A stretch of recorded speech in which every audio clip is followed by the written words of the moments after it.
thanks again for the invitation. And I'm also very happy to talk about one of my favorite topics, which is AI in healthcare, hope or hype.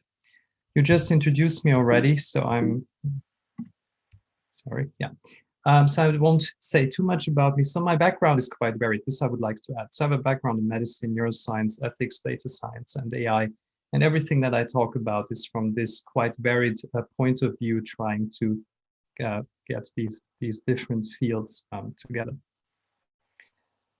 I would like to start my talk today with a tweet, actually, a tweet by Andrew Ng that is a good example of what happened in the past that fueled a considerable expectation with regards to AI in healthcare. So he said in 2017, should radiologists be worried about their jobs? Breaking news, we can now diagnose pneumonia from chest x-rays better than radiologists. And tweets like this, ideas like this, have also led to the fact that you probably know there isn't a panel about AI in healthcare where someone is not asked, when will AI replace doctors? So this is what this talk is about. Let's dissect all of this. Let's look at what is hope. Let's look at what is hype in AI in healthcare. Since I've been told this is a very varied audience, just a very, very brief primer in the beginning. What am I actually talking about when I mean artificial intelligence? So very, very briefly, this is one of the more useful models to what AI could be. AI is concerned with developing tools that can do what so far only humans could do. These can be also very narrow tasks. So a certain narrow task, humans can do it, technology can't do it yet. That is kind of what AI is trying to do. A subfield of this is machine learning, which is a subfield of computer science where people apply algorithms to learn, to make the system learn things without explicitly programming them to do it. So very simply put, it's data-driven. So what is in the data will determine what the model actually can do. And the subfield again of machine learning is deep learning, very, very, as a neuroscientist, I can say very, very loosely based on how the brain works, artificial neural nets with many layers of artificial neurons, which is then called deep learning. So nowadays, when we refer to AI, people mostly mean these methods of machine learning and the subfield of deep learning. Now, this is very important because, as I said, it's data-driven. So very simply, I have the data, I run it through the algorithm, and the output is a model. Here, for example, a classification model simply says yes or no, for example, for a disease. Does the patient have the disease or not? Very importantly, and this will be a theme throughout the talk, is if there's any bias in the data, this of course means that this will propagate into the model and the model will be biased too. I'm sorry, I just need to take a sip of water. So the model will be biased too. Why would we actually, so let's look at why would we actually would want to use AI in medicine at all? And the reason here is simply that healthcare and medicine is challenged. Healthcare spending has outpaced economic growth throughout the world, basically, but mostly in developed countries. So we spend more than we can afford year by year by year. And this is really something that patients and doctors feel. What are the reasons for this? There are two major reasons. One is we're getting older and older. The older we get, the more diseases we accumulate. And to care for these diseases is very, very costly. On the other hand, science is actually pretty good in developing more and more new therapies and therapeutics. And these also get sometimes more and more expensive, A, because of the volume, but B, also because some therapeutics are actually very, very expensive. So this is an extreme example of a drug where a single dose actually costs several millions of dollars that is used for children with a certain muscle wasting disease.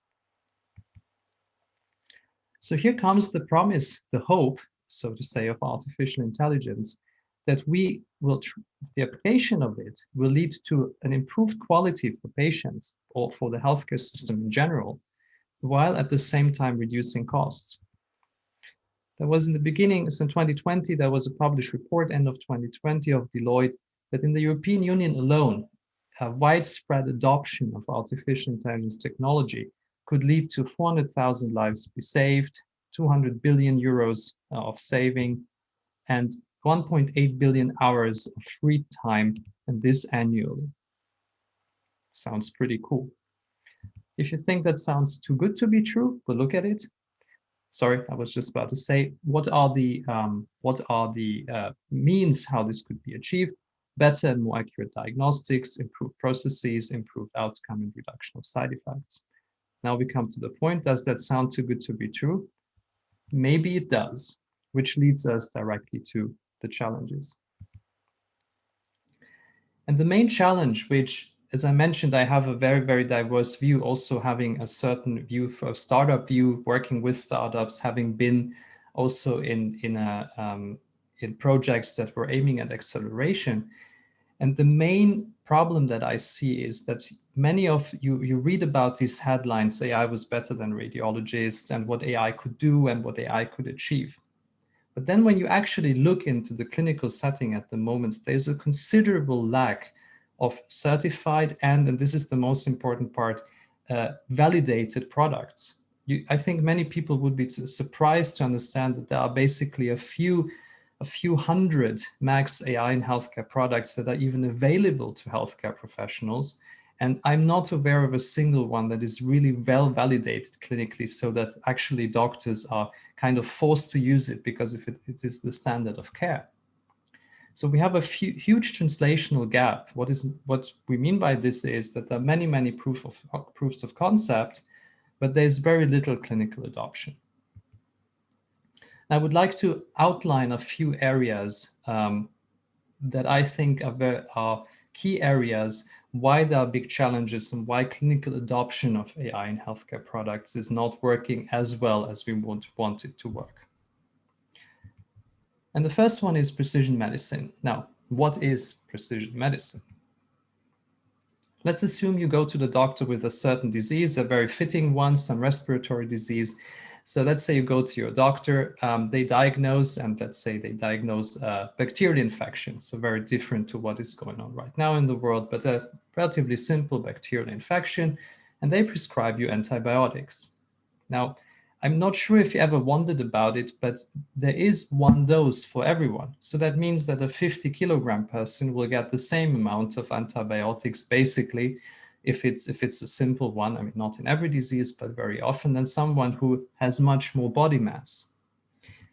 And there are, of course, other physiological differences too. So basically, we have one dose that has been determined, let's say, in studies, and underlying there is one statistical distribution, and the nearer you are basically to the mean of this distribution, the closer you are to the patients that have been in the majority used to develop to come up with this dosage, the better you are off, and the further away you are from this, the worse it is for you.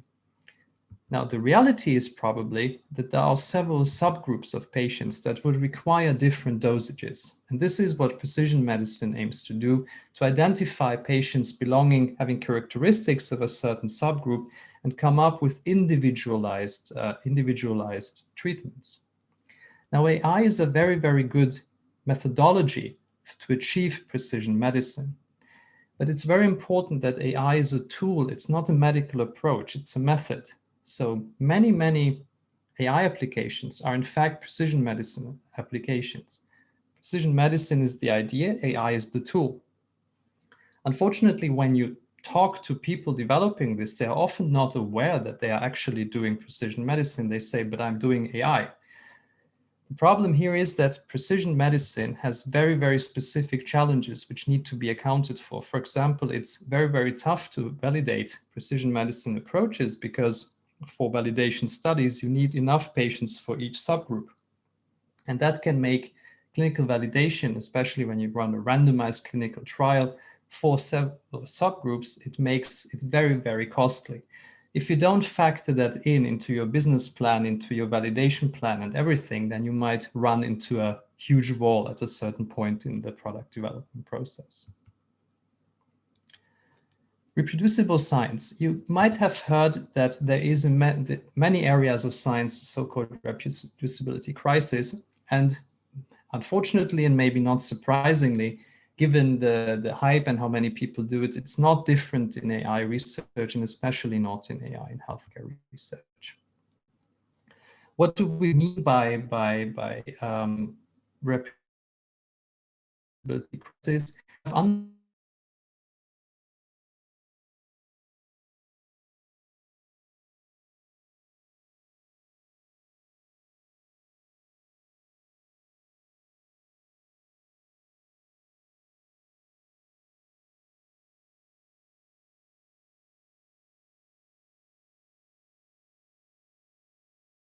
Homogeneous data sets, which leads to massive model bias. So the bias that I mentioned before. If I develop something in my hospital with my scanner on the patients that come to my hospital, you cannot readily expect that this works in another hospital using different scanners and maybe a completely different patient population, because the hospital is a completely different socioeconomic area. This kind of hinted already at data, so this leads us now to questions of data and algorithms. What is specific for biomedical data, which is very different to data that is used in many other areas where AI is actually successful, is that is typically wider than tall, meaning we have lots of features, we have lots of parameters, but very often we have very little data that we can work with. So big data research, or the luxury that people in fields have, working with natural images, having freely available data sets with millions and millions of images, it's very, very different in medicine. It is really still the case that a data set with 400, 500, 600 patients is considered a large medical data set, which makes it very, very tough, as you can imagine, because we actually do very often, we apply AI on small data with all the problems that come with it. What is the reason for this? One of the major reasons which makes it really tough is that sharing and aggregating data is highly limited due to privacy laws. It's very, very tough to go through the process to make data available, and it's even very tough to anonymize medical data. Even anonymization is highly questionable, especially when it comes to, let's say, brain imaging. Your brain is like a fingerprint. So, and the data is in your brain. So I can't, it's like when you use the fingerprint, you would have to anonymize the fingerprint by taking away the information of the fingerprint, but then the fingerprint is not useful anymore. And it's very much the same with much of medical data. And then medical practices change over time. So let's assume you start your development process. You are actually lucky and you have a nice data set, maybe even heterogeneous, everything. You start developing it. You are done after a few years, and then medical practice has changed. So suddenly your model based on your data does not reflect the medical practice anymore. So that would mean you would have to actually collect data continuously. You would have to do the development continuously. Again, very challenging. And this heterogeneity can also is very hard to account for. Let's assume I mentioned the example from before. You work in your hospital. You are aware that you don't want to make a tool that is only based on data from your hospital. So you want to make your data set as heterogeneous as possible to count for the whole patient population. Now suddenly you would have to go through all the steps that I said are challenging to acquire a huge and heterogeneous data set. Very, very challenging. So all this leads to the fact that whatever is currently done is biased. It's not even often there, it's always there. It will be, even I predict also in the future, impossible to make a tool that is completely void of bias. So that means every tool needs to have a bias assessment that says, okay, what kind of biases are in the tool? How did you deal with the bias? How does this affect the performance? For whom is the tool useful? And so forth. Don't assume that any AI in healthcare product is without bias. And if someone says it's not biased, they are probably lying. There are specific challenges to product development too. All the things that I have mentioned so far, all these challenges, unfortunately, many founders and funders and investors are unaware of these and don't actually know how to properly develop an AI in healthcare tool. They they kind of assume it's a little bit like, oh, I know AI, like, like consumer AI products. I know healthcare, but it's a combination of the risks and specifics of AI development and healthcare development. And one really big problem in healthcare development, which often also leads to the fact that you can't use established agile development as good as in other areas, is it's a highly regulated area. There's regulatory burden, certification processes and all of this, and clinical validation requirements, which you have to be aware of and account for from day one. So you really need a professionalized development, which is aimed at AI in healthcare as one field. And I'm not claiming, of course, that this is the last word on this, but David Higgins and we have last year published a guide called From Bid to Bedside, which is a practical framework for AI in healthcare product development, which should give some guidance and should serve as a starting point for further discussion. So if that's something that's interesting to you, you can find it. It's open access on the homepage of Advanced Intelligence Systems. And lastly, some ethical considerations, which are, of course, also another big challenge. Many machine learning methods, especially deep learning applications, are black boxes. And this really is a problem, because imagine a system that is there to support doctors. So this is the claim. This is a clinical decision support. It should support doctors in their decisions. If we actually don't know how it works, how the system works inside, and we just get an output, yes or no, for example, according to which criteria should the doctor now decide whether to trust this or not? Should they use it? How should this help? If another doctor were to come and to also say, this is what I think, they could ask, why do you think this? And they could start a discussion. If it's just a tool that has an output, there's no discussion. And this can severely restrict the autonomy of the healthcare professional. Though it is sold as support, it's kind of like either I follow it or not. So there are really these challenges to autonomy. How should healthcare professionals decide? What should they trust? Is a very big topic in the area of explainable AI at the moment. If there is bias, it could be unethical. So if the bias is so big that certain populations are really harmed by it, that would be a violation of justice. So there have been first reports of AI tools that had actually a very bad performance in people of color and worked only well in white people, which I don't need to mention probably a lot about. It is not something that we would see as ethically justifiable. Something that is not so much talked about, but which is also interesting, there is limited amount of resources and funding, right? So we have to decide to a certain degree, or we would maybe want to decide which areas should profit from AI in healthcare applications, maybe first or at all. Right now, it's completely left to whoever wants to develop an AI in healthcare product. And we could think about, is that really something that is ethically justifiable? Or should governments support certain areas more? Because we as societies believe that in this area, we should start first and cover other areas later. And maybe not the ones where we see the biggest amount of return in the quickest amount of time. And lastly, it is completely unclear still who is responsible if an AI product fails. This is generally true even for self-driving cars or anything else, but AI in healthcare too. A wrong decision has been made based on an AI. Who is responsible? The manufacturer, the user, the doctor? It's completely unclear. So that is, of course, another big problem.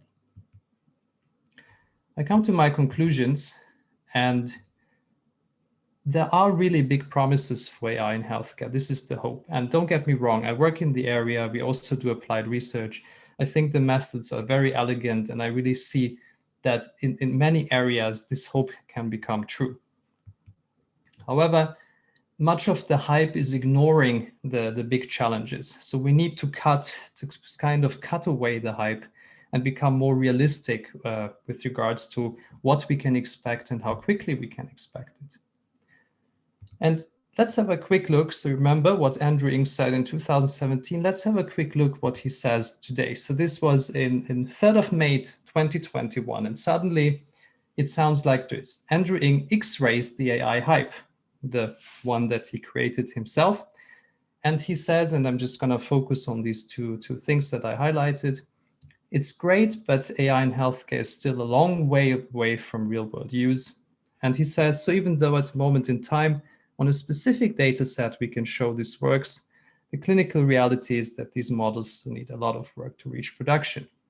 Now, I can't believe that one of the most prolific AI researchers didn't know a couple of years ago that problems of generalization and bias are a huge problem. And it's kind of interesting to first fuel the hype and then become the person who is actually dissecting the hype. So my last conclusion is don't trust the hype, and especially do not trust the hypers. And with this, I would like to conclude, and I'm happy to take questions.